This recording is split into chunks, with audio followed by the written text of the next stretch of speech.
WhatsApp guys, अगर आपने India से नॉर्वे के लिए वर्क परमिट अप्लाई किया है या करने वाले हैं, एजेंट और एजेंसी किस प्रकार से आपका प्रोसेस करती हैं वीजा लेने के लिए, आज मैं इसी के ऊपर आपको पूरी जानकारी देने वाला हूं। जब आपके सारे डॉक्यूमेंट कंप्लीट हो जाते हैं एजेंट और एजेंसी के पास, उसके बाद आपके लिए वो BFS की अपॉइंटमेंट बुक करते हैं। बुक करने के बाद जो आपको टाइम और डेट दी जाती है, उसी टाइम और डेट के ऊपर आपको BFS जाना होता है। जैसे आप BFS ऑफिस में जाते हो तो आपको एक टोकन नंबर दिया जाता है। उसी टोकन नंबर को लेके आपको उसी एग्जीक्यूटिव के पास जाना होता है। जैसे आप जाते हो तो एग्जीक्यूटिव को जितने भी डॉक्यूमेंट आपसे वो मांगता है वो आपको देने होते हैं। मैं आपको स्क्रीन के ऊपर भी डॉक्यूमेंट लगा दूंगा क्या क्या डॉक्यूमेंट देने होते हैं। जैसे आप अपने डॉक्यूमेंट देते हैं, उसके बाद एग्जीक्यूटिव जो आपको बोलता है 1000 या 2000 फीस जमा करने के लिए, वो आपको जमा करनी होती है। उसके बाद आपकी बायोमेट्रिक होगी और साथ में इंटरव्यू होगा। जैसे बायोमेट्रिक होगी साथ में इंटरव्यू भी होता रहेगा। दोनों कंप्लीट होने के बाद आप उसी एग्जीक्यूटिव के पास आ जाओगे। उसके बाद आपको एक स्लिप दी जाएगी। स्लिप लेने के बाद आपका BFS से सारा काम खत्म हो जाएगा। उस स्लिप के ऊपर आपका जो अमाउंट आपने दिया वो लिखा होगा, एप्लीकेशन नंबर लिखा होगा और आपकी पर्सनल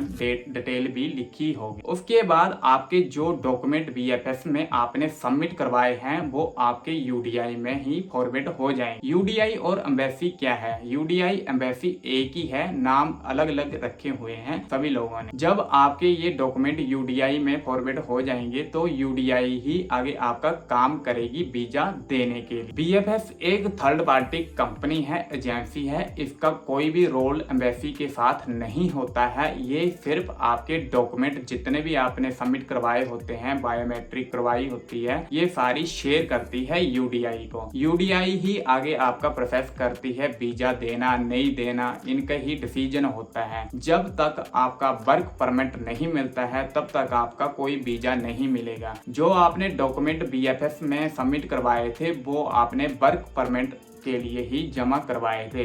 जब आपका वर्क परमिट आ जाता है उसके बाद आपके पासपोर्ट के ऊपर स्टैंपिंग हो जाएगी। वर्क परमिट आने के बाद आपकी जो वीजे की फीस होगी वो 50 to 60,000 फीस होगी जो आपको पे करनी होगी। उसके बाद ही आपका वीजा स्टैंपिंग होके आपके पासपोर्ट पे आएगा। इतना ही काम होता है UDI और एम्बेसी का। एम्बेसी और UDI एक ही होती है। जो BFS होती है इनका कोई भी रोल नहीं होता है। अगर आप लोग सोच रहे हो कि BFS ही सब कुछ करके देगी, ऐसा कुछ नहीं है। BFS आपके डॉक्यूमेंट फॉरवर्ड कहाँ कर देती है? UDI ही आपका जो प्रोसेस होता है कंप्लीट करती है। जब आपकी UDI को डॉक्यूमेंट फॉरवर्ड हो जाते हैं उसके बाद आपको एक DUF नंबर भी दिया जाता है, जिस नंबर से आप अपना स्टेटस चेक कर सकते हैं कि मेरा प्रोसेस कहाँ तक पहुँचा है, कहाँ तक नहीं पहुँचा है, मेरे प्रोसेस में क्या प्रॉब्लम चल रही है, क्या नहीं चल रही है। जो DUF नंबर मिलता है वो किस प्रकार से मिलता है? जब आपने BFS ऑफिस में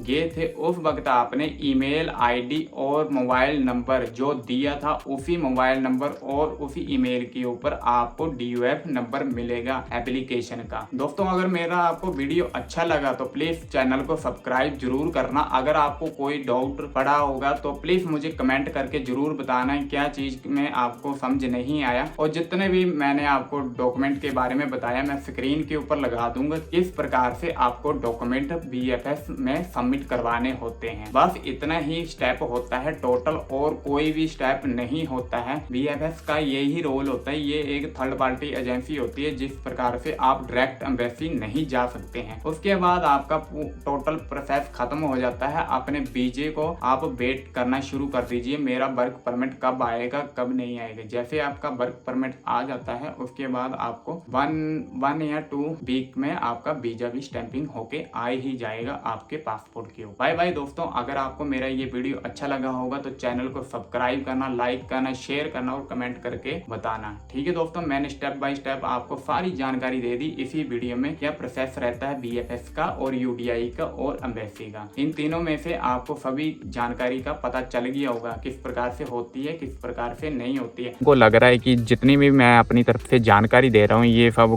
गलत है, ये मतलब कुछ भी है, झूठी है। आप यूट्यूब ओपन करना, यूट्यूब की ओपन करने के बाद आप सर्च कर लेना, किसी का वर्क परमिट नहीं आया है, ना ही वीजा आया है। वीजा किन लोगों का मिल रहा है, जो स्टडी के लिए जा रहे हैं या टूरिस्ट वीजे के लिए जा रहे हैं, उनका भी वीजा 6 मंथ के बाद ही मिल रहा है। तो आप लोग सोच लीजिए कि अगर आपने लॉन्ग वीजा के लिए अप्लाई किया हुआ तो आपका इतना जल्दी कैसे मिल जाएगा वीजा। वीजा अगर मान लो आपने अप्लाई किया हुआ 2023 में किया हुआ तो 24 में लास्ट में मिल रहा है, वो भी वीजा आके लास्ट में मिला, या 25 में मिला, जनवरी फरवरी में। जो 24 वाले केस हैं उनका अभी तक वीजा नहीं मिला, किसी का वीजा नहीं मिला, ना ही वर्क परमिट मिला। तो वर्क परमिट ही तो जरूरी होता है, जो यूडीआई बोलते हैं हम लोग। यूडीआई किसी का अप्रूवल होके नहीं आया तो वीजा कैसे आ जाएगा। आप लोग जो भी कैंडिडेट अभी नॉर्वे के लिए अप्लाई करने के लिए सोच रहा है या करने के लिए बोल रहा है कि मैं नॉर्वे के लिए वर्क परमिट के लिए जाऊंगा या किसी चीज के लिए जाऊंगा, तो ये चीजें आप छोड़ दीजिए, कुछ भी फायदा नहीं होने वाला। 2-3 साल आपके बर्बाद हो जाएंगे और कुछ भी नहीं होगा। मैंने आपको सारी जानकारी इस वीडियो में बता दी है कि बीएफएस में क्या क्या आपको प्रोसेस करना होगा, क्या क्या नहीं करना होगा। शुरू से लेके लास्ट तक जरूर वॉच करना, आपको सारी जितनी भी मैंने चीजें बताई हैं आपको समझ आ जाएंगी। और नॉर्वे के लिए मैं तो ये की रिक्वेस्ट कर रहा हूँ कि अभी अप्लाई करना बंद कर दीजिए। बहुत कंट्री है, अदर कंट्री के लिए अप्लाई करोगे 2 मंथ 3 मंथ के बाद आपका रिजल्ट आई थिंक आ सकता है, इससे जल्दी भी आ सकता है। नॉर्वे के लिए कितना टाइम आप बर्बाद करोगे, कहीं कहाँ बैठोगे आप, घर पे बैठोगे, कहीं जॉब करोगे। अगर हाँ आपका कोई बिजनेस आउटसाइड में तो ठीक है, आप कर सकते हो, 2-3 साल आप वेट कर सकते हो। अगर आपका मान लो बिजनेस ही नहीं है, कुछ नहीं है, तो आप कैसे वेट कर सकते हो। चाहे स्किल वीजा हो चाहे अनस्किल वीजा हो, इनमें दोनों में बहुत प्रॉब्लम है, क्योंकि अभी कुछ भी वर्क परमिट के लिए कोई अभी अपडेट नहीं आ रहा है, ना ही यूडीआई की तरफ से आ रहा है, ना ही अभी बीएफएस की तरफ से आ रहा है। क्योंकि बीएफएस के बारे में मैंने आपको बता ही दिया क्या